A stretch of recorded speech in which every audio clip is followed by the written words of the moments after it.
Chers amis, nous continuons notre lecture de la vision inaugurale de l'Apocalypse en reprenant notre lecture au chapitre 1, verset 17. Donc, Jean vient de décrire le Christ qui lui apparaît. À sa vue, je tombais à ses pieds comme mort. Oui, comme le visage du Christ est comme le soleil qui brille dans tout son éclat, Jean est comme subjugué, voire même un peu écrasé par la splendeur de la gloire du Christ, et donc il tombe à ses pieds comme mort.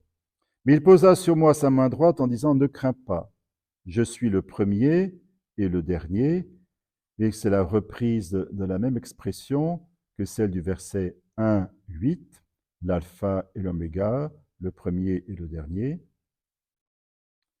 Je suis le vivant. Je fus mort, mais me voici vivant pour les siècles des siècles. Je fus mort, c'est évidemment une allusion à la passion du Christ. Jésus est mort sur la croix. Et me voici vivant pour les siècles des siècles. Cela, bien sûr, c'est la résurrection qui fait que Jésus-Christ, maintenant, échappe définitivement à la mort. Et je détiens la clé de la mort et de l'Hadès. L'Hadès, c'est un mot grec qui désigne le séjour des morts. C'est le correspondant exact du mot Sheol en hébreu. C'est le séjour des morts.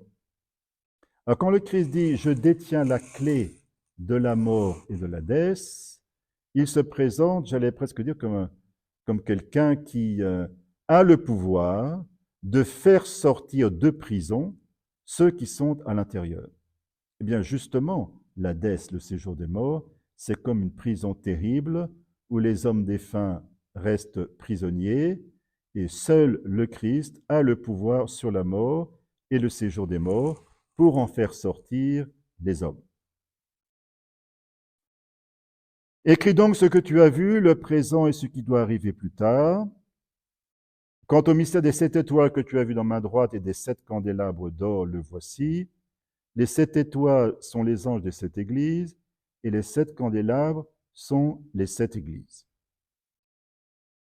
Alors, pour être reconnaissant d'avoir deux interprétations de deux images symboliques présentes dans la vision inaugurale, je commence par la deuxième image parce que c'est la plus simple à élucider. Les 7 candélabres sont les 7 églises. Le Christ est apparu au milieu de 7 candélabres d'or. Et là, nous entendons dire que les 7 candélabres d'or représentent les 7 églises. C'est une très belle image ecclésiologique. Chaque église est un candélabre d'or. Alors, un candélabre, ce n'est pas un objet qui rayonne de lui-même. Le candélabre, il porte soit une bougie aujourd'hui en Occident, soit en Orient à l'époque plutôt des lampes à huile. Donc le candélabre ne produit pas la lumière par lui-même, mais il porte la lumière. Eh bien, chaque église est comme un candélabre d'or. Cela fait penser à ce que dit le Christ dans le Sermon sur la montagne, Évangile de Matthieu, chapitre 5. Vous êtes la lumière du monde. On ne met pas une lampe, on met une lampe sur un lampadaire ou un candélabre pour qu'elle éclaire tous ceux qui sont dans la maison. Et vous voyez que ce sont des candélabres d'or. L'or, c'est de manière universelle le métal le plus précieux en raison de ses propriétés uniques. Alors l'Église, chaque Église est un candélabre d'or. Et je vous avais dit la dernière fois que Jésus apparaissait comme un orfèvre. Il est suggéré par ces images symboliques que Jésus façonne chaque communauté chrétienne pour en faire un candélabre d'or. Voilà pour la deuxième image. Alors, passons à la première qui est plus énigmatique. Les 7 étoiles qui sont dans la main droite du Christ sont les anges de cette Église. Alors, il faut reconnaître que l'explication est presque aussi énigmatique que le symbole lui-même. Je n'entre pas ici dans ce cycle dans des explications de détail, donc je ne discuterai pas toutes les interprétations qui ont été proposées.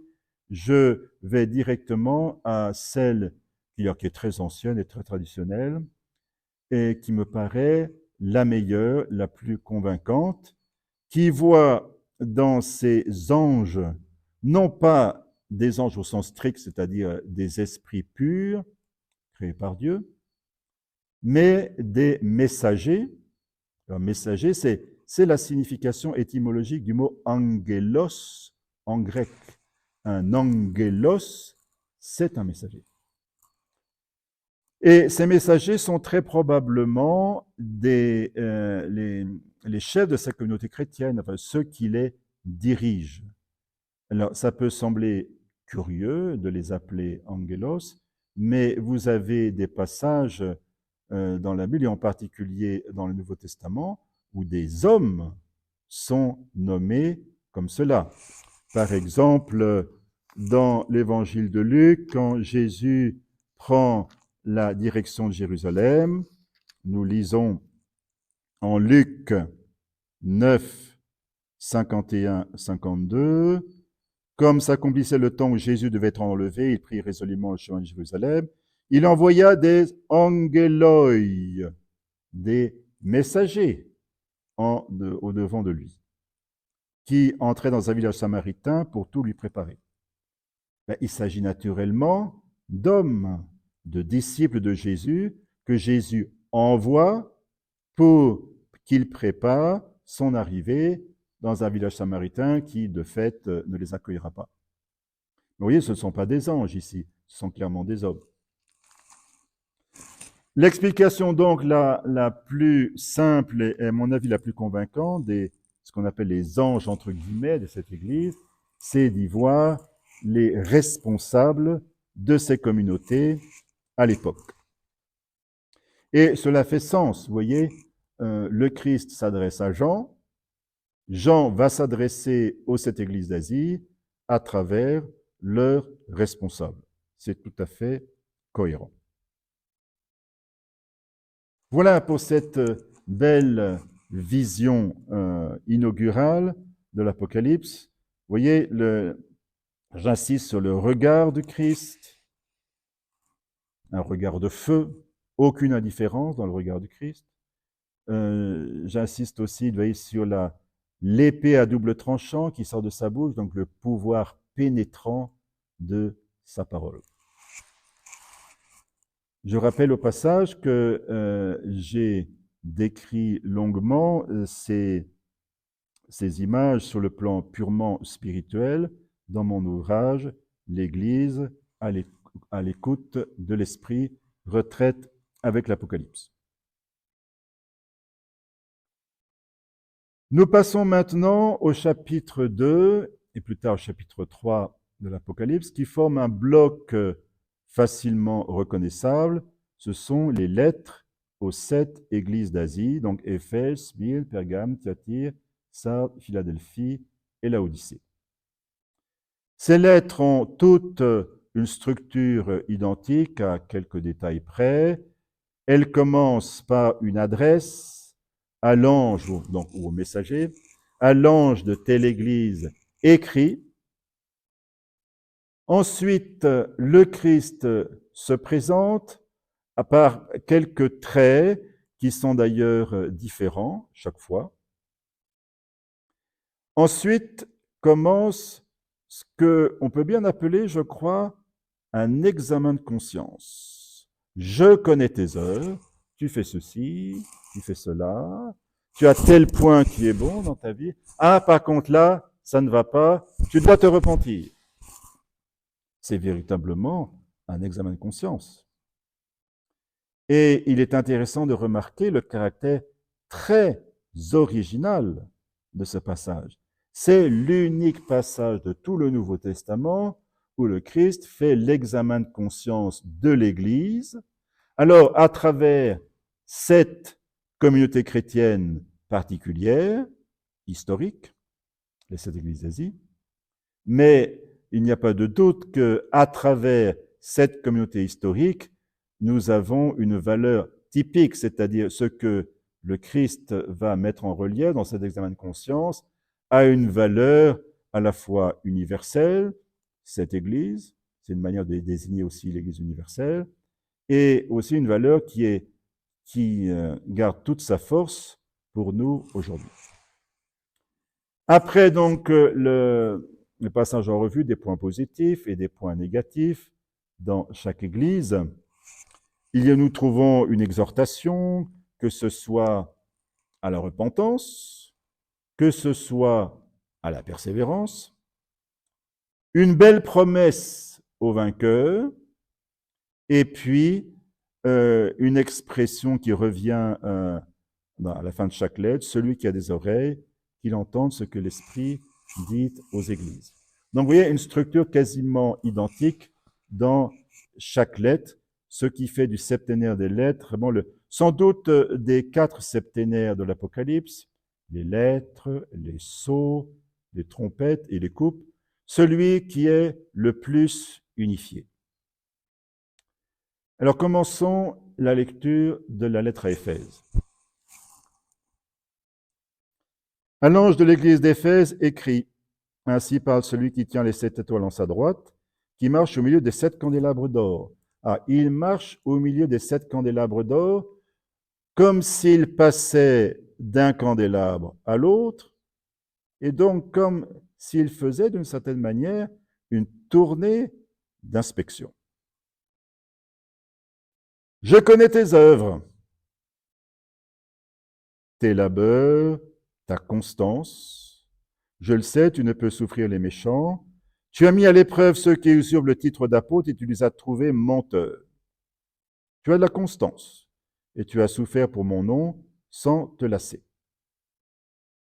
Alors, c'est vrai que les lettres aux églises sont relativement courtes, mais elles ont une grande densité. Il est intéressant aussi de noter que dans ce petit examen de conscience que Jésus fait pour chaque église, il commence toujours par les points positifs. Il ne commence jamais par les points négatifs. Alors, si ce n'est pour la lettre à Laodicée, parce que malheureusement, dans cette église, il n'y a quasiment aucun point positif. Mais sinon, pour les autres, où il y a une sorte de mixte entre points positifs et points négatifs, eh bien, Jésus commence toujours par le positif. Alors, les points positifs de l'église d'Éphèse sont relativement nombreux et sont dignes d'admiration. C'est une église qui donc se donne avec labeur pour le Christ. Elle a de la constance, donc à travers les épreuves. Elle résiste aux méchants. Elle a mis à l'épreuve ceux qui usurpent le titre d'apôtre et les a trouvés menteurs. C'est-à-dire, elle a dû s'affronter à des personnes qui se disaient envoyées par le Christ, hein, c'est le sens du mot apôtre, envoyé, et elle s'est rendue compte qu'il s'agissait de faux apôtres. Donc, elle a fait preuve de discernement. Elle a de la constance, elle a même souffert pour le nom du Christ. Alors, nous sommes tentés de dire, chapeau, Éphèse, c'est tout cela, c'est très beau. Sûrement, le Christ doit être très content. Eh bien non. Et c'est vrai que la suite apparaît un peu comme une surprise, pour ne pas dire une douche froide. J'ai contre toi que tu as perdu ton premier amour. Qu'est-ce que cela veut dire?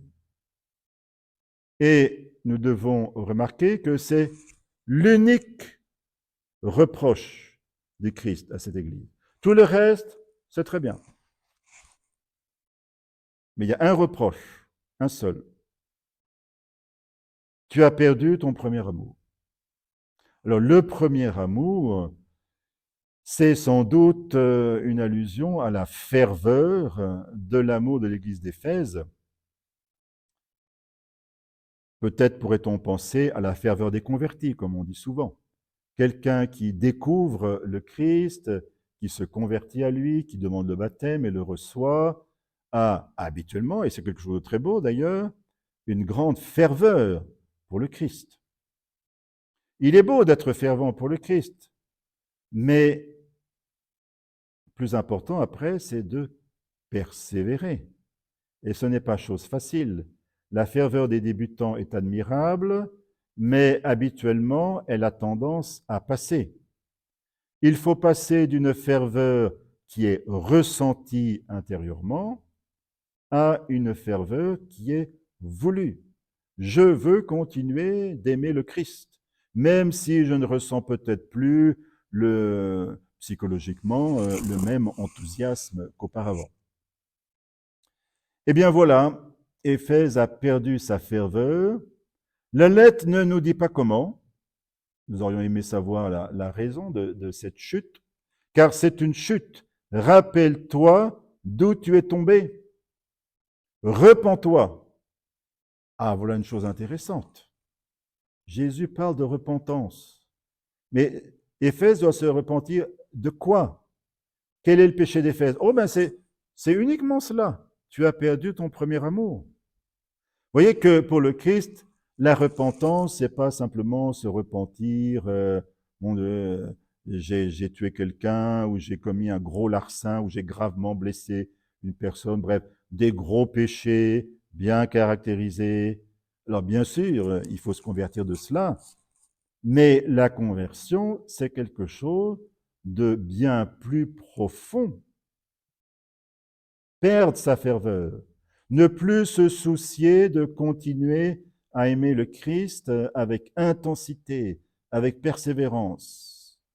Eh bien, Jésus considère que c'est une faute, que c'est une chute, et il faut s'en repentir. Sinon, donc, repens-toi, reprends tes premières œuvres. Sinon, je vais venir à toi pour enlever ton candélabre de sa place, si tu ne te repens pas. Là, nous avons un exemple de phrase un peu énigmatique, dont le sens ne s'éclaire vraiment que dans la suite de l'Apocalypse. Vous avez pas mal de choses comme cela, de même ce qui suit après, le vainqueur. Et le vainqueur, c'est quoi? De quelle victoire s'agit-il? Dans quelle épreuve ou dans quel combat? Alors, je pense qu'il faut laisser ici la question ouverte et nous verrons plus loin qu'est-ce que veut dire cette menace un peu énigmatique. Si tu ne te repens pas, je vais enlever ton candélabre de sa place. Il y a cependant pour toi que tu détestes la conduite des Nicolaïtes, que je déteste moi-même. Remarquez que Jésus ne dit pas qu'il déteste les Nicolaïtes, mais qu'il déteste leurs œuvres. Alors, les Nicolaïtes, cela fait partie des énigmes de l'Apocalypse. Nous avons très peu d'informations à leur sujet. Comme ils sont mentionnés à nouveau dans la lettre à Pergame, la troisième lettre du septénaire, eh bien, j'en parlerai plus en détail à ce moment-là, car la lettre à Pergame nous permet de mieux comprendre ce qu'étaient probablement les Nicolaïtes. Mais ici, au moins, c'est un nouveau point positif qui vient après le reproche. Jésus félicite l'église d'Éphèse pour avoir détesté non pas les Nicolaïtes, car le Christ ne déteste personne et ses disciples ne doivent non plus détester personne. Il s'agit de détester des œuvres que le Christ juge détestables, donc des œuvres pécamineuses. Celui qui a des oreilles, qu'il entende ce que l'Esprit dit aux églises. Alors, vous voyez qu'il y a un appel. Jésus parle, l'Esprit Saint parle aussi à travers lui, et Jésus exhorte ses disciples à entendre et à mettre en pratique, bien sûr, ce qu'il dit. Prenez garde à la manière dont vous écoutez, dit le Christ dans l'Évangile. Il faut l'écouter avec attention, garder sa parole et la mettre en pratique. Le vainqueur, alors nous ne savons pas, comme je l'ai dit, à ce stade du livre, de quelle victoire il s'agit, mais cela apparaîtra plus tard. Je ferai manger de l'arbre de vie placé dans le paradis de Dieu. C'est une claire allusion à l'arbre de vie mentionné au livre de la Genèse, chapitres 2 et 3. Donc dans le jardin d'Éden, Dieu avait fait pousser toutes sortes d'arbres fruitiers, et notamment l'arbre de vie, qui est un symbole d'immortalité. Nos premiers parents, Adam et Ève, n'ont pas pu manger du fruit de l'arbre de vie à cause de leur péché. Eh bien, quand le Christ promet au vainqueur de lui faire manger de l'arbre de vie, cela veut dire qu'il lui promet l'immortalité.